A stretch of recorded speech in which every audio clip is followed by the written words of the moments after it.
मजबूत करके देश में महागठबंधन की सरकार बनाएंगे और जमुई से स्थानीय यहाँ की उम्मीदवार बहन अर्चना कुमारी दास जी को यहाँ से निर्वाचित करने का फैसला चंद्रवंशी समाज ने लिया है। और इसी मौके पर हमारे मुकेश भैया भी यहाँ उपस्थित हो गए थे। चंद्रवंशी समाज के लोगों ने उनको आश्वस्त कर दिया है कि पूरा चंद्रवंशी समाज इस बार महागठबंधन के पक्ष में वोट करेगा। अर्चना कुमारी दास जी के लिए पिछले कई माह से निरंतर प्रयास हो रहा है, मेहनत कर रहे हैं लोग और जी जान लगा के इस बार अर्चना कुमारी दास जी को जिताने का काम।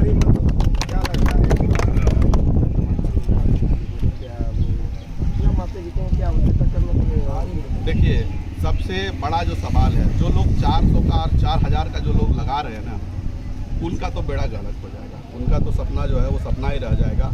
और इस बार जो जमुई का बड़ा मुद्दा है वह है स्थानीय बनाम बाहरी।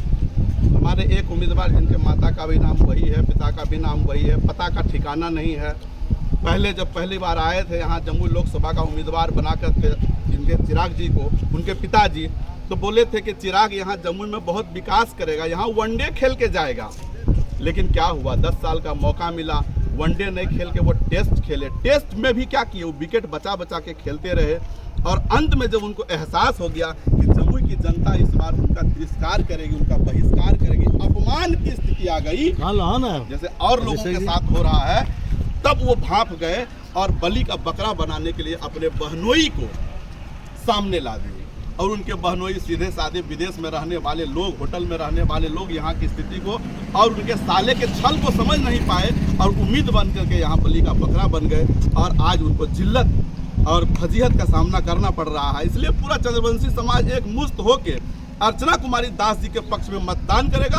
और मैं अमोद कुमार चंद्रवंशी अपने तमाम चंद्रवंशी बुजुर्गों के सामने यह भरोसा दिलाता हूं चंद्रवंशी परिवार को, और मुकेश भैया के सामने यह भरोसा दिलाता हूं चंद्रवंशी परिवार को कि चंद्रवंशी परिवार के लिए हमेशा मुकेश जी और अर्चना कुमारी दास जी खड़ा रहने का प्रयास करेंगे। और कहीं भी कुछ कमी का एहसास होगा तो सबसे पहले आज के भी कार्यक्रम में देखिए, हमने पूरे कार्यक्रम में कुछ बोला क्या, हमने क्या किया, हमने अपने बाप दादों को, अपने चाचाओं को, अपने पिताओं को, अपने बड़े भाइयों को आगे खड़ा कर दिया और उनसे बुलवाया। हमने कुछ बोला नहीं बोला।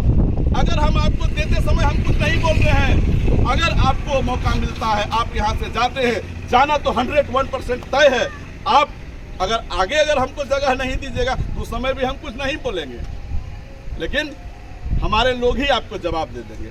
इसलिए मुकेश जी का आश्वासन है और हमारे लोगों का भी, दोनों का हृदय मिल गया। पूरा चंद्रवंशी परिवार, पूरा जमुई लोकसभा क्षेत्र का मतदाता, सबसे हम लोग अपील करेंगे, चंद्रवंशी परिवार सबसे यह अपील करेगा, क्रमांक संख्या 1 पर लालटेन का बटन दबाइए और रोजगार के सृजनहार, बिहार के नए शिल्पकार तेजस्वी प्रसाद यादव जी के हाथ को मजबूत करने के लिए, मुकेश जी को मजबूत करने के लिए, अर्चना कुमारी दास जी को मजबूत करने के लिए और चिराग पासवान जी से छल जो उन्होंने किया है उसका बदला लेने की। आपको पता है कि हम सारे लोग किसान हैं, या तो किसान है या तो खेतीहर मजदूर हैं।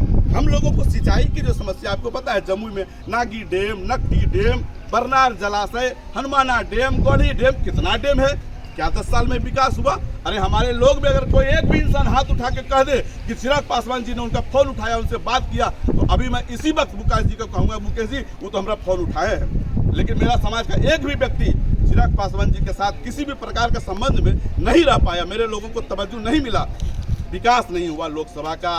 पिताजी मंत्री रहे, यहीं बगल में मल्लेपुर में है, खाद्य आपूर्ति मंत्री बने थे, अब तो दिवंगत हो गए, हम उनको सदा सुमन अर्पित करते हैं। क्या विकास हुआ खाद्य गोदाम का? उनके समय में विकास नहीं हुआ। तेजस्वी जी को 17 महीना केवल मौका मिला, उन्होंने 5 लाख, हम ही अमोद कुमार चुआ के मैदान में गरज के आए थे तेजस्वी जी के पक्ष में कि तेजस्वी जी ने कहा है, मेरा वीडियो रिकॉर्डिंग में वायरल होता है, तेजस्वी जी ने कहा कि 10 लाख लोगों को रोजगार मिलेगा। सरकार में नहीं आए, मुख्यमंत्री नहीं, लोग बोले क्या होगा, अब तो तुम्हारा वादा भगवान चाहे 17 महीने का मौका मिला, उप मुख्यमंत्री मिला, 50% कंप्लीट कर दिए, 5 लाख दिए, चाहे जैसे भी हुआ, उन्हीं के हाथ से दिलवाने का काम किए। रोजगार के सृजनहार राम रहीम जो भी चल रहा है, भैया एक बात बताइए, आपसे हम इस मीडिया के कर्मी के भाई से अब ये जानना चाहते हैं, राम लला पहले भी थे, राम जी पहले थे, हमारा तो नामे अमोद राम है, यहाँ तो सब रामे राम है। आप हमको बताइए कि कल रामनवमी है, इससे पहले जब रामनवमी पे आप ध्वजा खरीदने जाते थे, राम नाम का पताका खरीदने जाते थे, हनुमान जी का झंडा खरीदने जाते थे, तो आप क्या कहते थे बेटा को?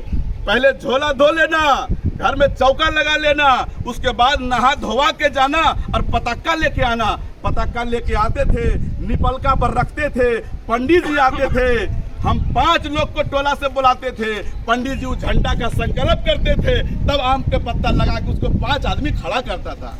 मोदी जी राम के नाम को आपको पता है सनातन धर्म का जो अपमान किए हैं? आज राम का झंडा गली गली कुच्ची कुच्ची में फेंक दिए आप।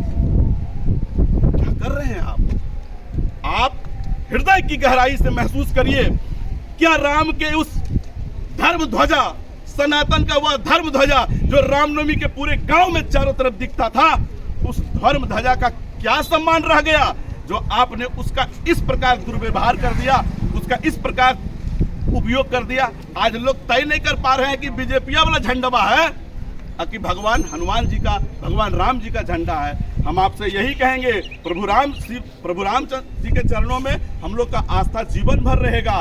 उनके बिना तो जीवन ही संभव नहीं है। राम से हमारा संस्कार है, राम से हमारा जीवन है, हम राम के हैं, हम सब कुछ राम से ही हैं। राम थे, हैं, रहेंगे। उनके नाम पर जो राजनीति करने वाले लोग हैं, जो तलवार बांटने वाले लोग हैं, जो बगल के लोगों को दिखाते हैं कि हम बीजेपी में हैं, तलवार मेरे पास है, हम उनके कलम की ताकत से, हम के सिपाही हैं, हम उनके वंशज हैं, हम कलम की ताकत से संविधान के दम पर लोकतंत्र को बचाते हुए समाज में अगड़ा पिछड़ा, ऊंच नीच, दलित, गरीब सबको एक साथ लेके चलेंगे और समाज का विकास करने के लिए महागठबंधन को वोट दीजिए। तेजस्वी प्रसाद यादव के हाथों को मजबूत करिए, मुकेश जी के हाथों को मजबूत करिए, अर्चना कुमारी दास को वोट दीजिए और